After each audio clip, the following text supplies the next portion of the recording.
Hey everybody, Thunder here. Well, I finally was able to find that documentary on Crimea, as you well know, because I posted it and I watched it. All 3 hours, well, 2 hours, but it took me 3 to watch it because of the streaming bit, but I watched every second of it, might watch it again. Some people don't want to go there and register to watch it. They're fearful, I guess. I don't know.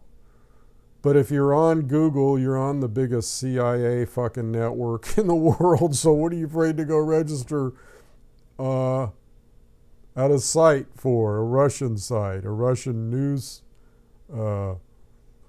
TV site or whatever. I don't know. So I thought I would do just a brief rundown. You're missing out, people, if you don't go watch this video and comment on it. I would like people in the Campfire Council to comment on it because it's important. It's so important that it blew me away, okay? Seriously. I had to go take a walk and really reflect upon a lot of different things after watching that video. Because it's a mind blower. You could say anything you want about it, whether you think it's propaganda, or most of us don't think it's, because the stuff that was in the whole version was, things were leaked through that we already knew, but I'll tell you one thing, we didn't even know we didn't even know a quarter of what was going on. 3/4 of it were left out. This kind of clarifies everything, clears everything up, puts everything, all the ducks in a row. One of the things that was sobering, okay, was, I'll start off with this one because I think it's a biggie. Remember when we all were talking about the Donald Cook, the USA's Donald Cook's destroyer was out in the Black Sea and a Russian jet buzzed it, okay, at about 500 feet and blew their friggin' minds on the boat because they didn't even see it coming. Well, I thought that was just an incident where the Donald Cook was in the Black Sea on maneuvers, supposedly like they always are. Well, that isn't exactly what happened in that incident, and this is what really happened according to the documentary. The Donald Cook was cruising in there to cause trouble and upset the apple cart because the conflict was going on where Ukrainian thugs, nationalists, were trying to get into Crimea and take it down too, just like they did Kiev. And the atrocities, I don't even want to tell you what they made people do. Eat glass, shot people point blank, burn people alive. These were the nationalists, the Nazis, okay, that were in there. Well, guess who those Nazis were, people? Guess who was advising those Nazis? The USA and their advisors. And they caused the riots in both Crimea and Kiev, because there were riots in Crimea also. It was a touch and go situation. In Crimea, it was almost overthrown and taken over by the same people that took over Kiev. And it would have been, had not Putin sent in his polite soldiers, okay, 20,000 of them, and had not some internal militia groups and some internal groups like old war veterans and just people in general stood up to the onslaught that was coming from Kiev, okay? And at the same time, now I don't want to lose sight of this, at the same time this was all happening, they were trying to get into Crimea, the U.S. sent the Donald Cook in there, okay? Little did they know this, though. Little did they know that the Russians had positioned Bastion missiles, which are the ultimate missile, the state-of-the-art, nobody else has them, radar jamming, be there in a second missiles, could be nuclear tipped. They had them positioned all along the coastline around Sevastopol and other areas, ready to go, okay? And the Donald Cook probably didn't have any idea, because all of a sudden these missiles were activated, these Bastion missiles were activated, and they locked on to the Donald Cook. And the Donald Cook realized that they were locked on to, and they freaked out. And they took evasive action. They started doing zigzag patterns and figure eights, they call them, to get away from being, a possible them getting blown out of the friggin' water. Now, that's when that jet came in as a kind of like frosting on the cake and buzzed over that boat, probably tearing up a path of water behind it from the wingtip vortices, and made them crap their pants, because 12 sailors, it says in the documentary, resigned after that from the U.S. Navy. Guess they were a little scared, huh? So that's what happened, people. And so that is sobering. That is sobering. And I'll tell you why it's sobering. Because that was a nuclear standoff right there. Could have been. Things were on high alert. Phone calls were going back and forth. But Putin wasn't going to leave those people undefended, because he saw what happened in Kiev. And he took action on all kinds of fronts, okay? He put 20,000 of the green men, or the polite men, in there in their green suits, and he had Stasnas involved, the special forces of Russia, but not in a capacity, it was only in a defensive capacity, to keep the Kiev nationalists out of Crimea and to keep hold of that port that he has there. And of course, he has interest there, but in the interviews, he said that he was pretty much concerned with the Russian people, and I believe him.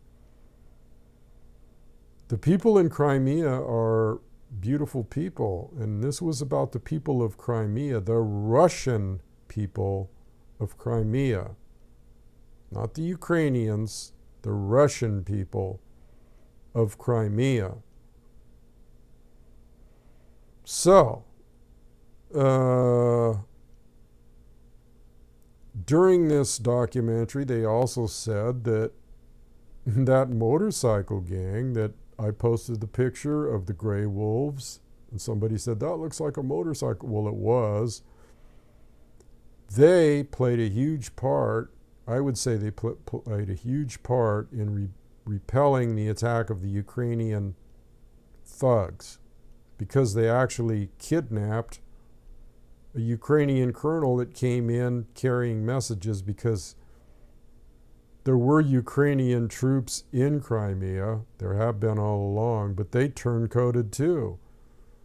And they weren't getting any radio signals from Kiev because Russia was jamming them. So this colonel came in, this Ukrainian colonel came in, idiot, and he got captured by these bikers, and the bikers took him away. Okay? And so these bikers played a big role, okay, in I wouldn't want to mess with these bikers, okay? Kind of got a soft spot in my heart for them. One guy got his foot blown off, injured, the leader of the bikers, and they're tight with Putin. So I guess Putin's a secret biker too. That was interesting. There was all kinds of interesting things, people, and if you don't watch this documentary, you're not going to know, because I couldn't sit here in the short video that I do. It would take me 2.5, 3 hours to explain all the things that went on that day and how we were on the edge of nuclear annihilation.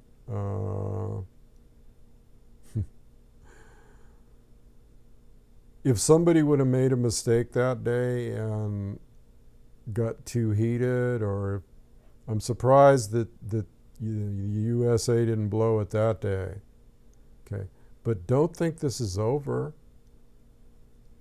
Don't think this is over, because it isn't. It's not over. Because now the USA it's all becomes perfectly clear why they're demonizing Russia and why they're doing everything they can to bring down Russia, because Russia kept them from getting Crimea. And that was the whole object. It wasn't really Kiev. Although they just might as well, they thought, well, I guess we'll just might as well take the Ukraine as long as we're here. But it was really about Crimea and the seaport there, where the Russians have their nuclear subs and all kinds of shit. So now they've been blocked again, okay, from some kind of mission impossible that they had in their mind, that they were going to somehow go in and take that away from Russia. Never happened, never will happen, ain't going to happen. And Russia put their foot down. And there was all kinds of operations going on, like I said, with the Staznas, the Special Forces of Russia. There were groups being organized within Crimea where they had to stand off, even they got ready to stand off a train that was coming in from Kiev full of nationalists.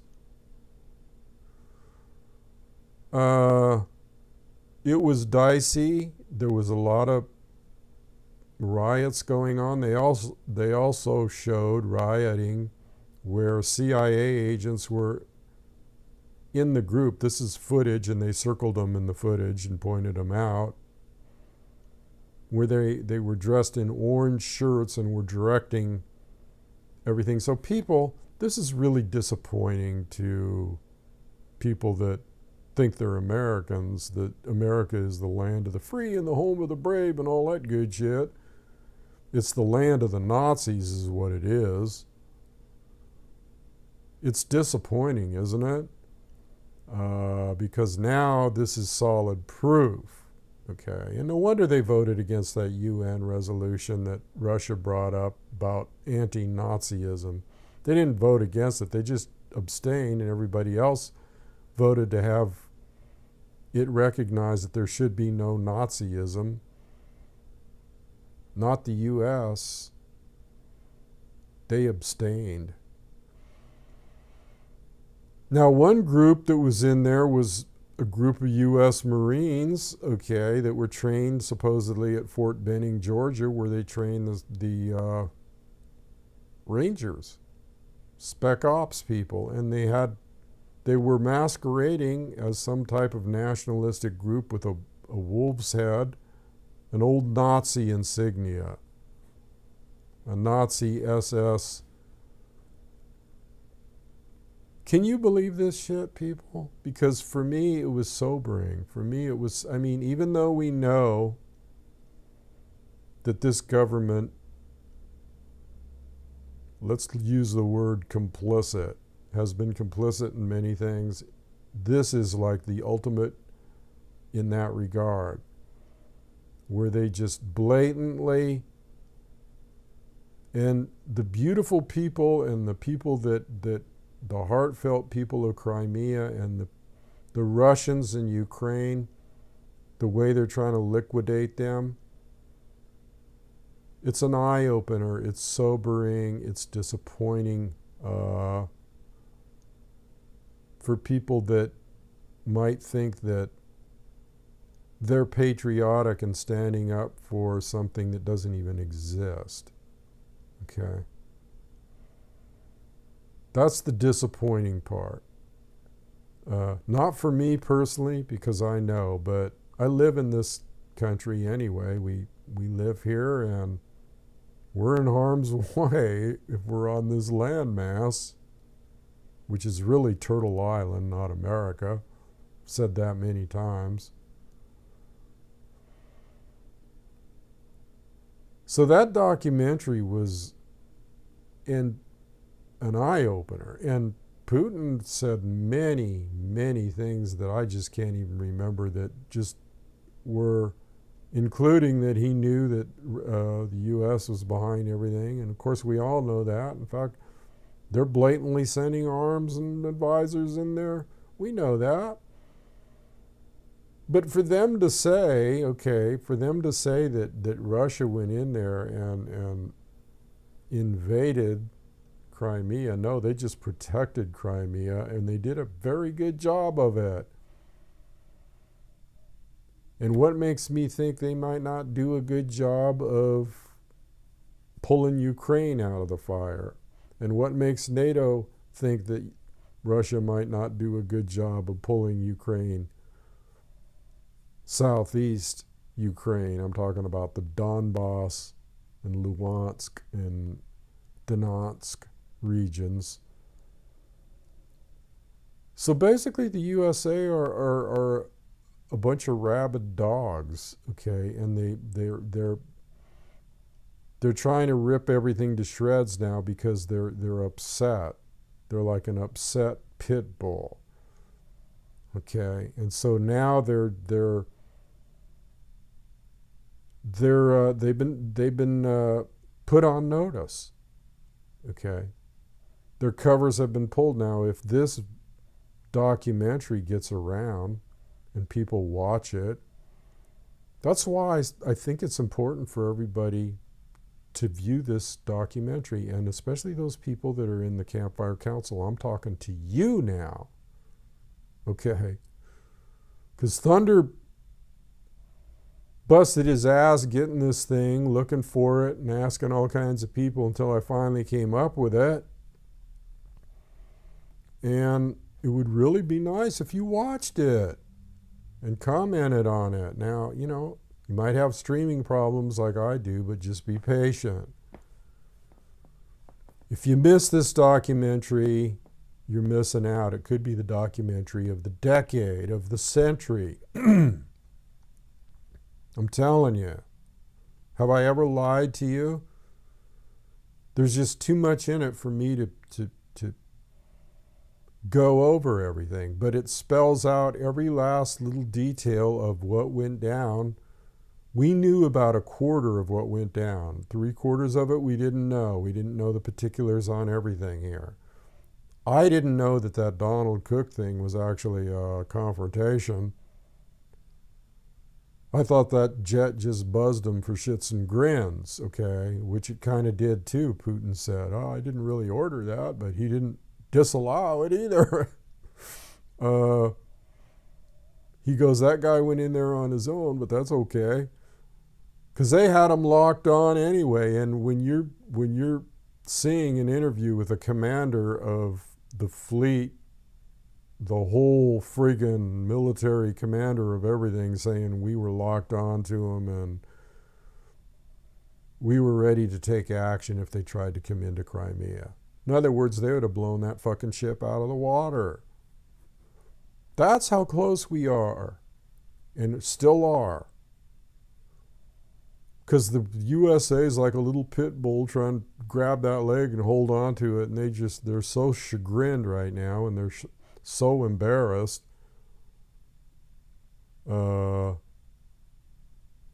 that they got checkmated in that whole situation.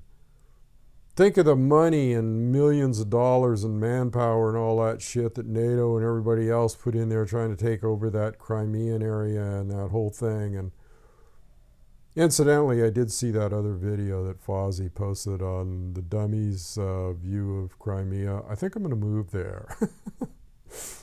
I think the lady in the blue dress convinced me that I'm going to move there. Just kidding. Kind of. Beautiful seashore, beautiful climate. Can you imagine what would have happened to that place if the nationalists got in there and just, it would have looked like Beirut. Okay. So anyway, I just thought I'd make this video. I'm not like beating any kind of drum here. It's just kind of, it's kind of a little disappointing that I haven't seen any comments yet, but I guess, that's a kind of a long video, and I was dedicated enough to sit there this morning for like 3 hours and kept pushing the reload button so I could watch the whole goddamn thing. But it was worth it. It was worth. I may watch it again. That's assuming that they allow it to be up, because I'll tell you one thing right now, there's some damning evidence in there, damning evidence of complicity and murder. Okay. Basically, it just takes one big brushstroke and paints the USA for what they really are, and it's shocking. And it's like, I'll tell you what the disappointment and the shocking thing really is for me, is that I'm living here, and now I realize that, yes, we do live in a completely fascist regime. Fascist, maybe not fascist, maybe fascist combined with capitalistic, bankeristic, bankster. This ain't America, people. This ain't the America that everybody thinks they once knew. It's gone. It's gone. And anything could happen here now, including what I've been talking about with the censorship and everything else. So that's another good reason you should probably watch this before. You can't watch it. I'm surprised you can even watch Thunder at this point. After the things I've said, I'm surprised I'm still on here. But as long as I can be, I guess I will be. So, food for thought, people, as like I always say. It's up to you. Don't worry about registering on some friggin' site, because, they know everything you're doing anyway, don't they? And this is a Russian site. If you can trust Russia right now, that would be a good thing, because maybe you ought to learn to speak Russian too and go out and buy some Russian clothes, because the way things are going here, never know. I'll tell you what, though, I wouldn't mind living in Crimea from the looks of it. Looks pretty nice to me. We'll see. Anyway, this is Thunder. Seriously, I want to leave you with this last thought. I seem okay now, but after watching the documentary, I did have to take a walk. It was that sobering. I had to take a walk, go to the park, do some Tai Chi, balance myself out, get centered again, and think, wow. I was just shaking my head. Wow, I can't believe it. That's how much of an impression it left on me. And it takes quite a bit for me to be shocked, okay? Or maybe that's not the best word. It's just to be, shocked. That'd be a good word. So I'll leave it there, people, and till next time, this is Thunder. Adios, over and out, and all that good shit. Peace be unto you.